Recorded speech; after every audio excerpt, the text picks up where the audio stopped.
Babayan dyan, ito na ang huling laro sa group stage ng Liquid Echo. Nakapasok naman na pero bakit hindi gugustuhin na pumasok na undefeated? Malalaman na natin kung makakaisa ba ang Homeboys. Punta na tayo sa ating mga casters, Ingan and Manjin. Kayo na to.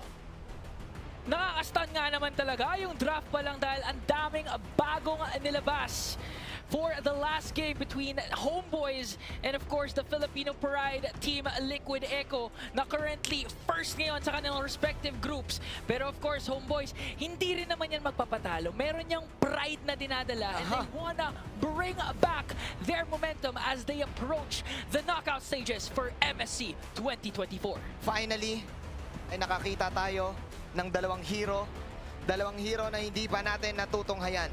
At etong dalawang hero na to, Ingan, ito yung mga in-update. Ito yung mga heroes na marami nagsabi na baka pwede makapasok na sa mga rank games. Baka pwede na makapasok sa mga tournament games at ipapakita nga yan ng Liquid Echo at Homeboys. Ang Liquid, pinili nila itong Savior. Huling kita natin ng Savior bandang 2022 pa yan. Tagal na. Actually, may maraming amateur tournaments, mga grassroots tournaments na recently lumalabas nga ulit yung Savior. Kasi again, Sa MDL, uso yan. oo, mas, Si Mingguin. mas lalo na si Mingguin. Even before yan i-buff ginagamit niya na yan. Kasi Oo. isa na din yung mga reason ba't okay siya ngayon is cause yung passive niya na pag tumatama yung mga skills niya, mas bumababa kasi yung cooldown ng ulti. At oo, at syempre mga Mage God, ginagamit ng matitindi yan. Kasi naman, bumababa cooldown ng ulti, mabilis mong POOM! Yung ultimate mo. At sa kabila naman, si Chibi, sabi niya, kalma lang kayo meron akong Leomord. Oh, teka lang! Nahuli si Spicy Kage! Kasalanan mo na naman, JB, 1-0! Nanahimik lang naman doon si Spicy Kage. Papa-level 3 lang naman doon si Udel, pero si JP naman talaga, napaka-agresibo. Sinunod pa nga doon. Pero si Carl TZ, At yun lang, medyo uminit lang si Carlito. Napakamot ulo lang saglit si Carlito. warm up lang. Nag-warm up lang. Tama. Pero alam mo yung Leomord, mabalik tayo, binago rin to, di ba? Alam ko, Ingan, nagkaroon din ng changes. Kaya naman sabi dito ng Homeboys, pwede naman namin gamitin. And I like the fast-paced action na gustong ibigay ng Homeboys dito, basing on the lineup na meron sila. Ang problema ko lang siguro dito, Ingan, ito ba yung tunay na pangsagot sa global presence na meron ang Liquid Echo? Kasi ang taas din ng sustain nila Yun nga lang para sa akin, itong Leomord, madaling i-kite. Bakit? Kasi nandito yung Savior. Madaling i-stun yan Pero pag ang nauna kasi yung Homeboys, again, naka-Warcry din naman itong Leomord na to. Sobrang instantaneous yung damage na pwede mabigay ng Homeboys, especially sa mga specific targets like Sanji, Benny Cutie, and even Sanford. Ayan na nga, ginap na nga yung Phantoms dito on. Carl TZ makakuha ng turtle, pero here comes Liquid Echo. JP pa nga ang nakakakuha ng kills. 3 kills na para kay Daddy JP. Hindi mo pwedeng ilabas ang kabayo sa amin kasi kami na mismo yung kabayo. Logo namin yan At si Sanford pa makakakuha ng kill.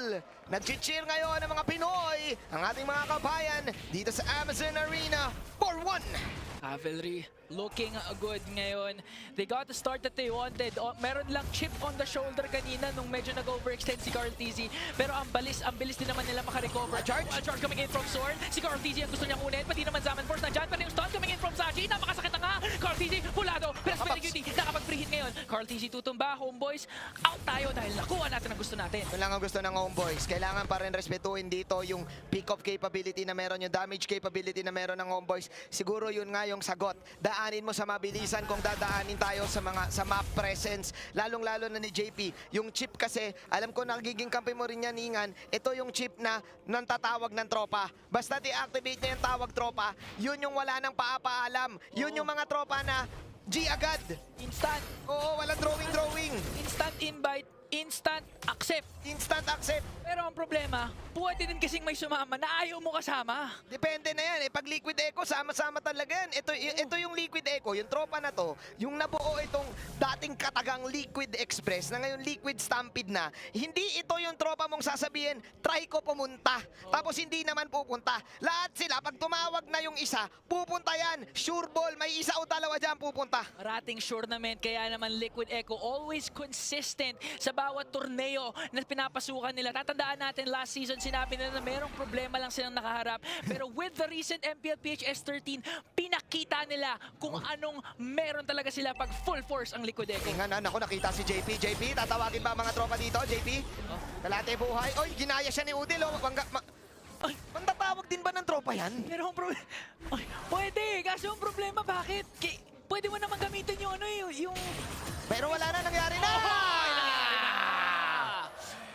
Bawal ka pumikit basta-basta dahil pag dilat mo, baka wala ka na sa mapa at yun yung pinakita ni Sanford. Sinuntok ni Sanford D. Habang si Chibi ngayon makakuha ng last central division, sabi ng Echo, kunin na lang natin yung mga hero, Hero Akol at Kabim! Alam mo ba yung Kabim? Nabitin na Kaboom, Kabim! Sanji with the last hit at si Benny Cutie makakuha pa ng kill. Sunod na sunod rin dito ngayon si Net, yung combo combination from Sanford. Kapadash out ngayon si Net, pero sinalubog ni Carl Dizzy. Tayo naman yung laser! Boom, boom, Kabim! Liquid Echo, 8-2 ngayon. 2-0 and 5 kay Sanji. Mukhang may bagong hero to si Sanji. Dati kasi mahilig mag-Novaria yan. Sabi niya, nabibitin na ako sa range ng Star Shatter ng Novaria. Kulang, gusto ko. Buong mapa na. Yun ang nangyari at nakita natin yung ano, di ba? Ang bilis naman ng cooldown nun. Oo, sobrang bilis kasi nga tumatama yung mga combinations. Bawat, kasi yan ang first skill, second skill, parating merong nasa stun, parating merong nasa slow. And Sanji, puladong-pula, talagang accurate yung mga ano niya eh. Ibig sabihin ba nun, Ingan, may reset cooldown? Oo, bumababa siya ba yun? Nakalimutan ko ba ilang seconds? Basta parang 30 yata. Malaki. Kaya sinasabi nilang spammable ngayon. Etong ulti ni Sanji na Dawning Light and at the same time, crucial pickup for Benny Cutira. Ibig sabihin matapang yung feeling ni Benny Cutie ngayon. Kumuha siya ng Sky Piercer with this Roger. Oh, ganun siya kata. Actually, matagal niya rin, kumbaga, nung nagkaroon na ng bagong item, yan na yung Prayo build. Oh, ayan Benny na! Cutie, tinawag na ang tropa. Anong try ko? Punta-punta talaga! Ay! Tinamaan na naman ang mga pupunan ng Homa Boys. At nag-cheer na lahat ng tao sa Eastwood mukhang mapapagaw yan. Kung nakita mo yung lower right skin kanina lamang, nakikita natin si Carl Tizzy. Nakangiti na. Confident ngayon ang Liquid Echo with all the plays that they are making. JP, very crucial yung role niya with this chip. Alam na natin yung rason bakit parati biniban, pero pinapakita ulit ni JP bakit nga ba. Yung pagkasanya kanina ng ultimate niya, sama-sama lahat ng Liquid Echo, nagulat yung Homeboys na kahit meron silang mga pang disengage sana like the Wild Charge or the penalty zone, ginamit nila pero wa-effect sa Liquid Echo. Katon HD. Katon HD na naman si Carl Tizzy. Nakakailang Katon HD na yan eh. At marami na naman mag-e-edit sa TikTok niya na huling-huli ka. Carl Tizzy, lalo-lalo na yung mga magagaling mag-lip read. Pero alam na ni Carlito yan. Alam mo naman si Carlito pag na bad beats na eh, di ba? Sabi nga nila, natalo kayo sa CFU? Oo nga, natalo nga sila sa CFU eh. Eh ngayon, nananalo sila dito sa MSC. Ito naman kasi talaga yung priority nila ngayon. Katulad ng priority nila magpatay kay Nets. Kapwa Pilipino, man down for Homeboys. And now si Zorn, iniipit ngayon ng Liquid Echo. Nako. They need to go. Pero tignan mo yun, no? TP out lang naman. Etong si ano? Yung nagkaiwanan, Iniwan si iniwan na si Sanji. Sanji! Napaisip si Sanford. Tulungan ko ba? Iniwan na si Sanji. Kanina magkasama lang sa breakfast yan, pero kasama pala sa plano. May mga naiiwan pa rin naman dito. Kapalit ni Udil, akala ko talaga hindi na babalikan ng Liquid Echo. Pero yun pala yung psycho play na ginagawa ng Cavalry ngayon. Good heads up play for them. 26k laban sa 20k lead ng Aray. mga Homeboys ngayon. So clearly dominating. And again, 2 turtles na ang nakuha ng Liquid Echo. And in 55 seconds, dito na natin makikita yung talagang Laban. strength ng Echo, yung talagang laban. Kasi alam natin, they've been using the Lord always as a trap. Alam mo naman, Ingan, kapag i-explain ko sa'yo dito, yung mga galawan ng Echo na madalas na natin napapanood, minsan yung First Lord na yan, minsan pang-bait lang nila yan. Tama yung sinabi mo, Ingan. Ayos ba yun? Tama. Ako na si Mr. Analyst eh. Tama. Kumbaga, ang gagawin lang nila dito sa 30 seconds na to, kunyari maglo-lord sila, ang tawag dyan fake lord. Fake Tapos lord. ang gagawin nila dyan, maghihiro sila. Tama. So kumbaga yung call, kahit natin yung Lord, kunyari inaano lang natin yan. Inaano lang. Ano, inaano lang. Basta chinachane. Basta chinachane. Tapos pag merong nag-overextend sa kalaban, hero. Yun ang magiging call. Ganun yung call, ganun yung tatlong beses uulitin. Kailangan kasi tatlo yung target nila eh. Oh, hero, magaganon. Si Chibi tsaka si Udil yung target. Ayun nga, yung mga malalambochi. Ay, pero si San 40. Sunforty. Grabe, ang dami pinindot ni Sunforty. Pero wala na siya ng dash dito. Tignan natin, tinawag yung tropa. Dahil po yung Liquid Echo, pumasok na nga si Udil ang unang tutumba. Nets, wala ka na rin mapupuntahan ngayon dahil si Sepat, Chibi, store na lamang ang natitira. Chibi lumalayo ngayon, Sepat pati na rin, pero Lokon very cutie, kumakalmot, hinahabol naman talaga lahat. Pero parang tutumba siya sa kamay, doon ni Chibi. Pero pagkaganti naman siya dito ng Liquid Echo, Sanji, mahabol ba nila ang remaining members ng Homeboys? Hindi na.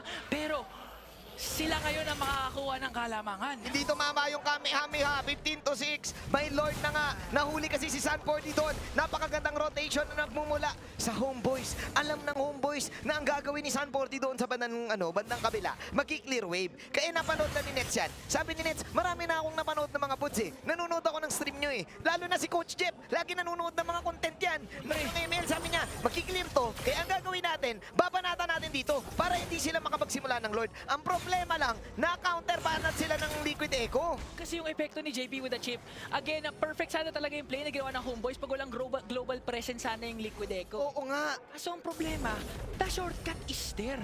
Ay, oo nga. May shortcut. Mayroon kasing yung Y-Walk, ultimate. Si Kuya JP. Si JP na naman ang may kasalanan. Hindi tuloy nangyari yung plano ng Homeboys. Si Udil meron din siyang ulti dito ng isang chip. Pwede gamitin, pwede mang psycho dito ng Homeboys habang hinahawakan ngayon ng ni Carl TZ ang unang Lord Ito pa naman. lang to, diba? Ito, tama ba tayo dito? Ingan, mag-hero.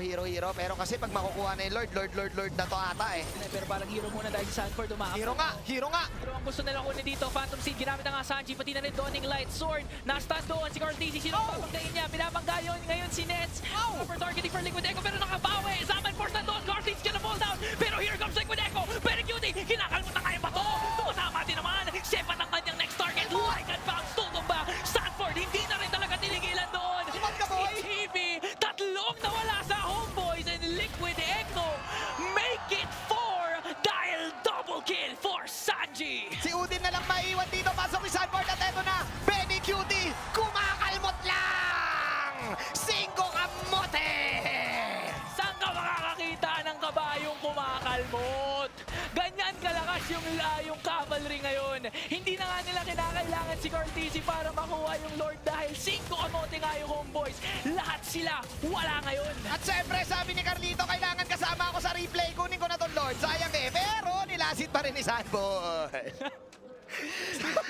Hindi siya kasama sa replay eh. Tingnan mo, nag-instant replay. Wala si Carl TZ. Sino lang yun nandyan? Si Benny Cutie, si Sanford, si Sanji lang. Na late sa party si Carlito. Sa party, sana man lang Sanford binigay mo na kay Carl TZ para pagdating sa mga stats, isa si Carl TZ sa mga nakakasecure talaga ng Lord of the Lord, sayang naman, 40. Sayang, isang point din yun. 40, di mo naman sinama sa replay. Alam mo naman pa yung mga writer natin, pag nagsusulat niyan, si Carl TZ binibida eh. Sayang naman, 40. Sabi kasi ni 40, ako naman ibida nyo. Lagi na lang si Carlito eh. Naka 2 finals MVP na Oo nga naman. Ako yung sulatan nyo ng write up. Mathematician ako, diba? Interview nyo nga ako eh. Diba? Yun yung nangyari eh. Okay lang.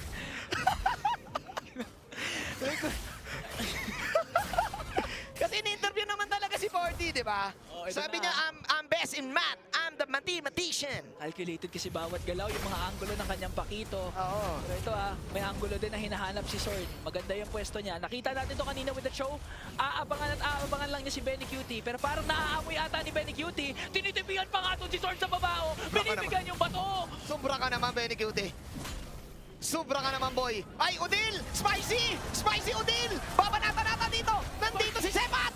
Sanford, hinabol nga doon. All the way to the backline si Udil. At ngayon napapaligiran ng Homeboys kaya ng Liquid Echo. Gusto na rin nila doon si Sepat. 2 members down. Wala na silang Lord. Pero ang problema, Homeboys, 3 na lamang silang natitira. Alam mo, hindi na kasi ma-cheer ni Mima yung ko. Kasi rebranded na eh. Kung mga liquid. Kaso ipapaalam pa kasi nila yun sa mga bossing. Kaya let's go Liquid. Ang sigaw ngayon ng mga taga-Eastwood at buong Pilipinas. Kasi nga babasagin na nila yung baba. Let's go, Liquid! Let's go! Kinakailangan pa nga ng approval pero isang sigurado ngayon, Liquid Echo. Inuubos na nga ang base ng Homeboys. Isa na lamang ang natitira sa gitna pero they are gonna do this by the book. Gonna respect pa rin Homeboys. Back time. Nakikita ko na ang mga chat sa GC. Ano yan? Nakikita ko na ang chat ng mga manager nila. Ipopost na to. Nako, gagawin na naman yung poster dito. Gagawin na naman yung poster na Eugene. Gagawin na naman yung poster. Maggagawa na naman ng Echo Top top 1 secured. Ay, nako! May bagong idea na naman sila nakuha! Ready na nga talaga. ang O, kanilang kasi mga naka-ready social na, media nakaplano manager. na lahat yan eh. Nakaplano na yan, men. Isang pindot na lamang. Isang pindot na lang, ipopost na yan, Bobby. Napanood na yan, napanood na ng mga social media manager. Homeboys ba naman kalaban nila? Eh, yung Homeboys, ang pinakamatikas na team sa Shyamalan. Yung tikas yan, iba eh. Kaya nga kinakailangan pa rin talaga respetuhin ng Liquid Echo yung comeback potential ng Homeboys. Again, this is still Sorn paired up with a gold standard gold laner na si Nets na kapwa Pilipino natin. Hirap si Nets dito, pare. Tingnan mo yung score niya. Hirapan, 2-5-3. 255 deaths. Kasi naman eh, Bobby, napakagandang counter nung nung Xavier.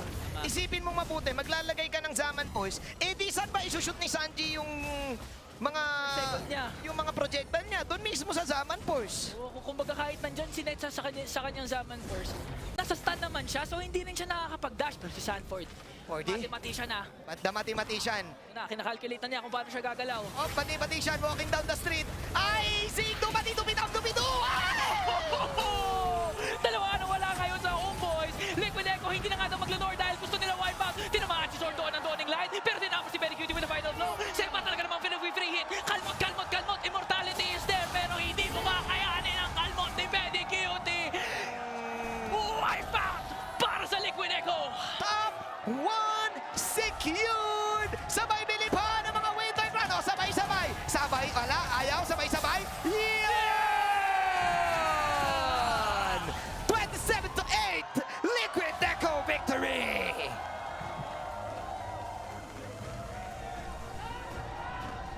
Winter Crown is real at top 1 secured.